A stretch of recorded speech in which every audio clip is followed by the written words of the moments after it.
want development, but we don't want to go any outside. We want our home in Dharavi only in our sector.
Congested lanes, cramped houses, and confined dreams.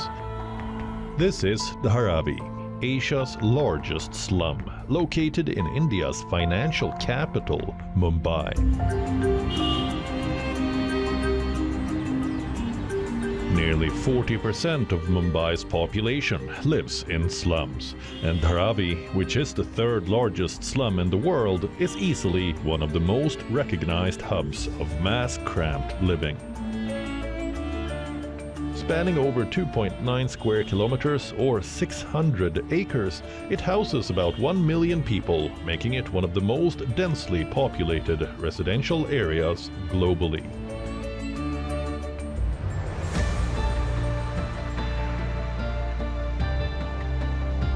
But of late, this densely populated area has become the flashpoint of one of India's most ambitious urban renewal projects, the Dharavi Redevelopment Project. Backed by the Maharashtra government and led by the Adani Group, the project promises a radical transformation. From sprawling slums to gleaming skyscrapers, this initiative aims to bring modern housing, improved infrastructure, and better living standards to one of Mumbai's most neglected areas. Dharavi relocation, rehabilitation of 1 lakh families is possible. The land will be made available by the government. The infrastructure, the experience, the capacity of Adani, it is feasible and it is already started. However, there are several challenges and uncertainties related to the project.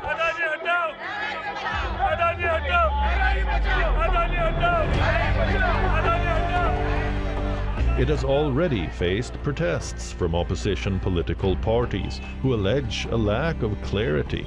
They have raised claims of corruption in the tendering process, which favored the Adani Group.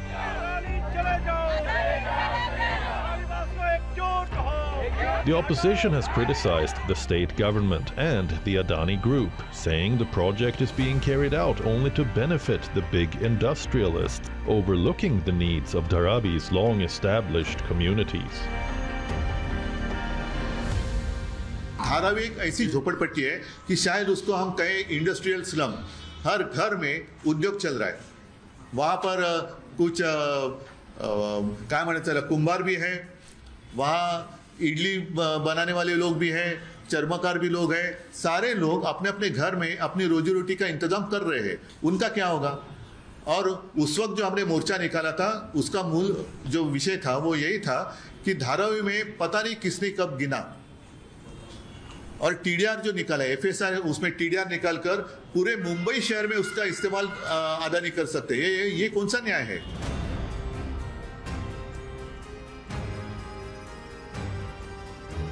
In November 2022, Adani Realty won a $2.4 billion bid to redevelop Dharavi.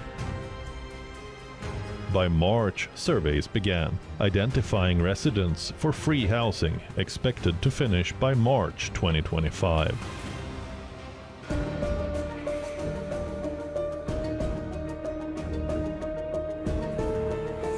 As part of redevelopment, residents are promised homes with at least 350 square foot of space, larger than most other projects in Mumbai. Those eligible living on the ground floor before 2000 will receive free apartments. Others who arrived after 2000 will pay under government schemes. Those arriving post-2011 are considered ineligible, but may rent with the option to buy later.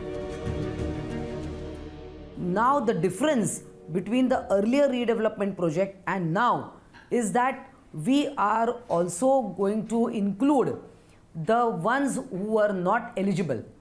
Earlier only the eligible people, eligible residents were included. Now the difference, major difference between the earlier scheme and the scheme now is that we are going to include the earlier ones which were not included in the list.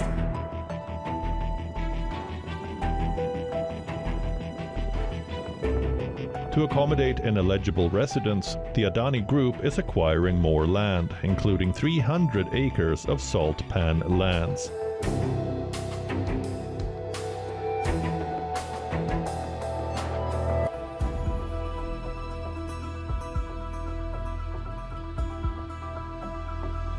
These are low-lying lands where seawater flows in at certain times and leaves behind salt and other minerals. Its ecosystem is instrumental in protecting the city from flooding.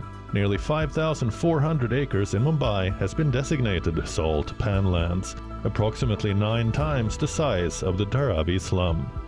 The rental housing scheme for Dharavi residents has been allotted 255 acres of salt pan land at Kanjurmarg and Mulund, 21.25 acres in the Kurla Dairy and 140 acres in Mud Island.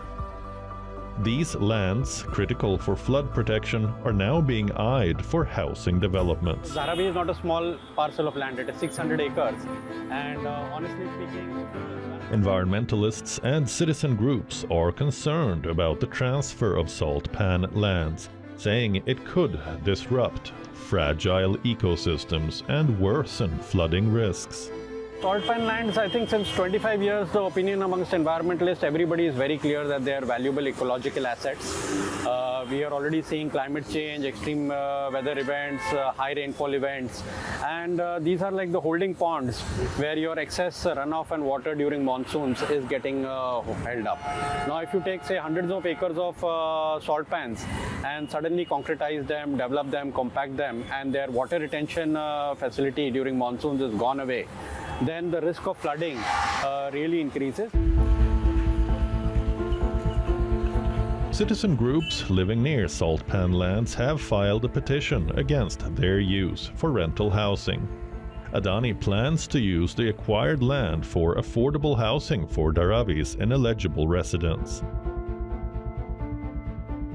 We are not against the development, but development should not be at the cost of the local people or at the cost of the environment. I filed one RTI asking the master plan and I got the reply that there is no master plan ready. So you imagine there is no master plan ready. They don't know the exact number of the people residing who are eligible, who are not eligible.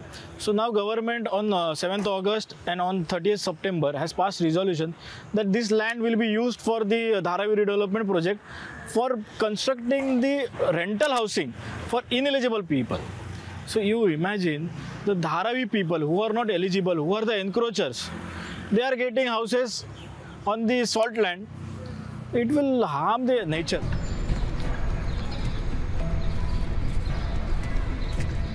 And then there is this, the Deonar dumping ground.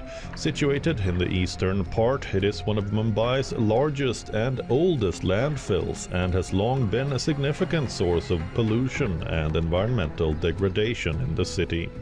On the 14th of October, the Maharashtra government made a cabinet decision allocating a 124-acre portion of the dumping ground to the Adani Group for housing units as part of the proposed Dharavi redevelopment project. This decision to house thousands of residents in such close proximity to a biohazardous site has raised serious doubts about the efficacy of the plan. बाहर भेजने की बात चल रही है, चाहे वो देवनार हो, चाहे वो मुलुंड का डंपिंग ग्राउंड हो, चाहे वो सॉल्ट प्लांट लैंड हो, चाहे वो नॉन डेवलपमेंट जोन की लैंड हो और गार्डन हो, इसके जो है डेयरी की लैंड हो, इस सब काट के जो बनाने का चल रहा है, उसके खिलाफ हम धारावी कर लड़ रहे हैं। और धारावी के संघर्ष में धारावी के आदमी को धारावी में घर मिलना चाहिए, उसी सेक्टर में घर मिलना चाहिए। इस चीज के लिए जो हमारी लड़ाई है।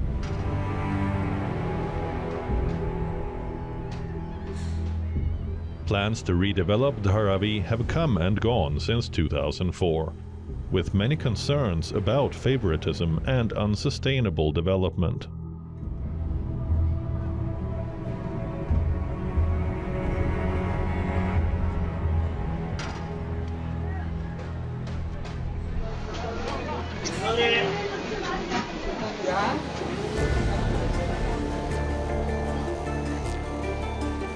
For many Dharavi residents, redevelopment is desperately needed.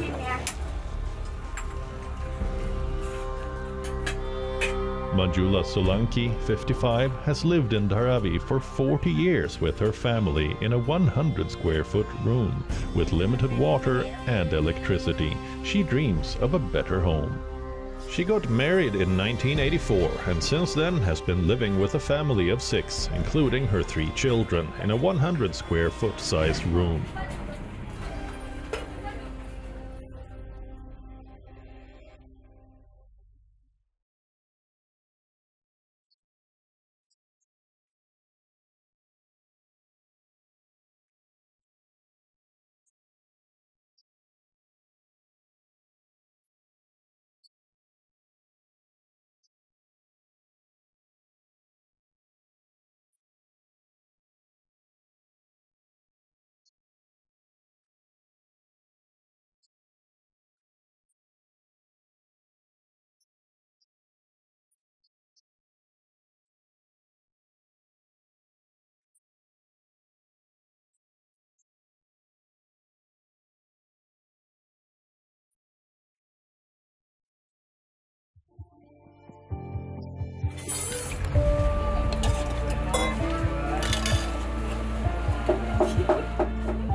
Nearby, a family of 4 runs a small idli stall to make ends meet.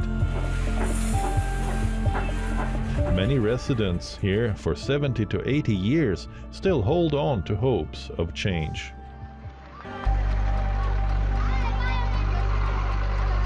For others, redevelopment offers a chance at a better life. Nandini, 23, graduated 3 years ago and finally found a job after facing discrimination due to her Dharavi address. She is determined to improve her family's life.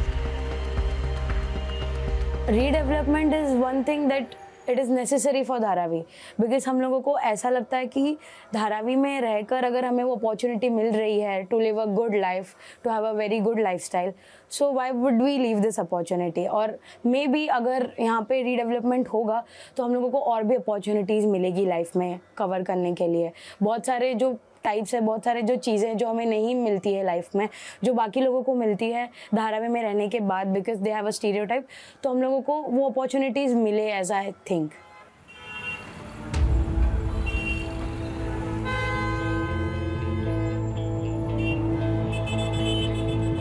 Sanitation is a massive issue.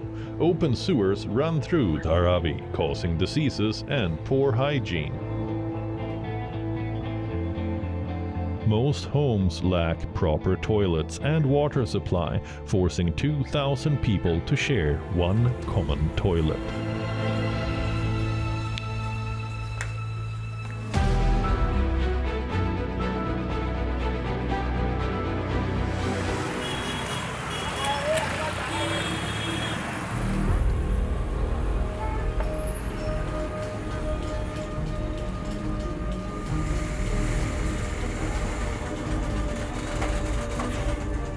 Dharavi's economy thrives on its small industries, but the $2.4 billion project raises fears about the future of these businesses.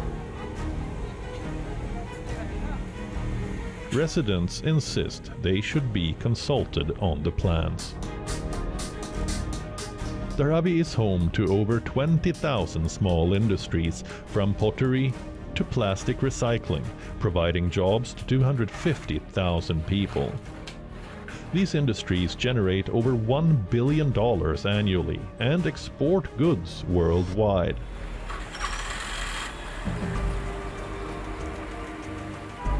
The leather industry has been integral to Dharavi since the 1950s. Mujahita, a leather shop owner, fears for his family's business as he hasn't been informed about relocation plans.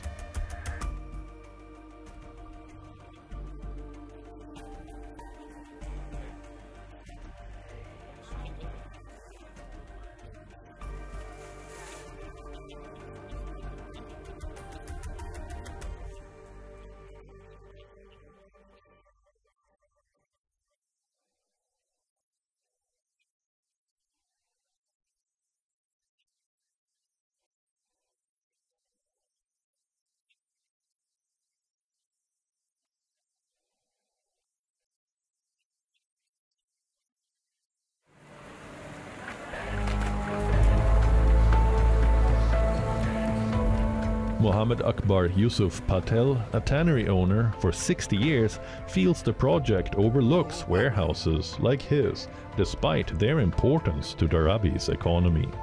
Leather people are very badly suffer from the government policy.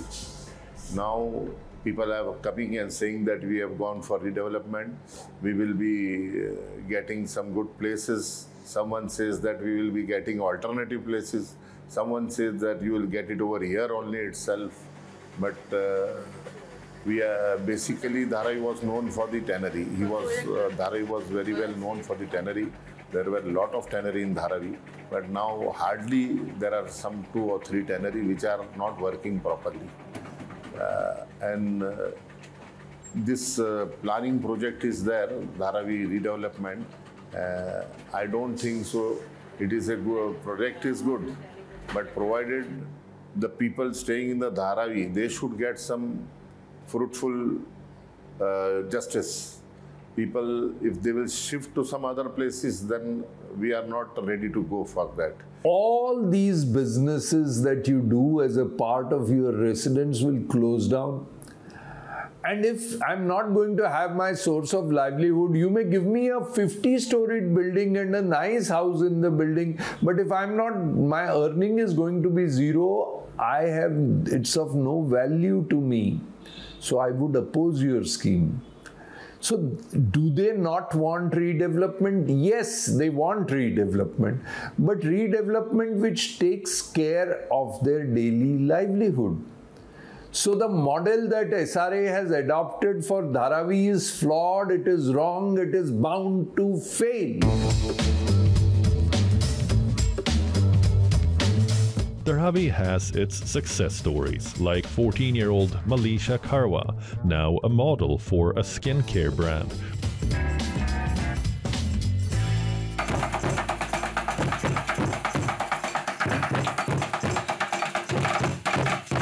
Or Dharavi Rocks, a band that creates music from waste materials, gaining international recognition. The members are concerned about the effects of rehabilitation plans. Growth तो हमें चाहिए, बाहर तो निकलना है, लेकिन हमारा concern ये भी है कि जब हमको बाहर निकाला जाएगा, जब हम लोग रहेंगे तो कौन किसके पास में रहेगा, कितनी डिस्टेंस पे रहेगा, फिर जो हम लोग मीटअप करते हैं, फिर रिहर्सल करते हैं साथ में, उसकी कितनी पॉसिबिलिटी होगी नए स्पेस में. तो ये सारे कंसर्न्स है. और हमारा जो धारावी रॉक्स है वो इसी के वजह से जाना जाता है ना.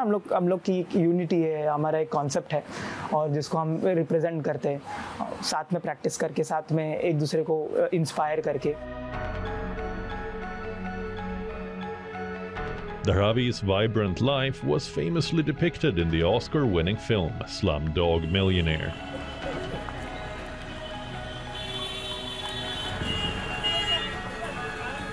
The film's success drew international tourists to witness the reality of life in the slums.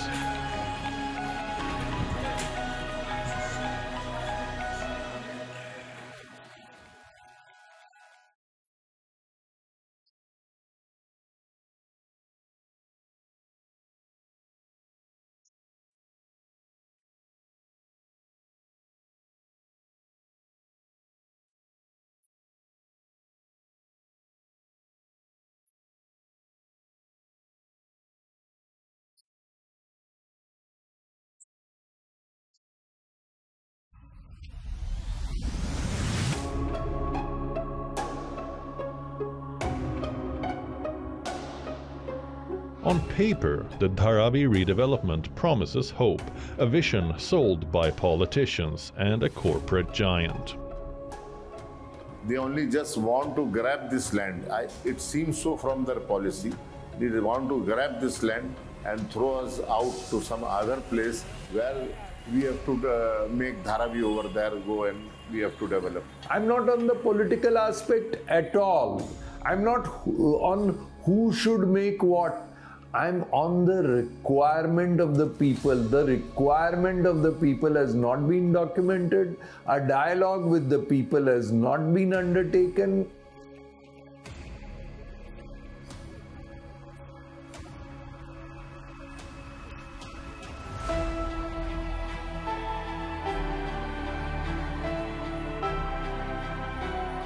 While the residents are being pushed out, offered temporary shelters with no clear path for their future. The land they once lived on is skyrocketing in value, enriching the powerful. Dharavi में रहकर अगर हमें वो opportunity The question still remains, who will gain billions as Dharavi transforms from Asia's largest slum into a corporate gold mine?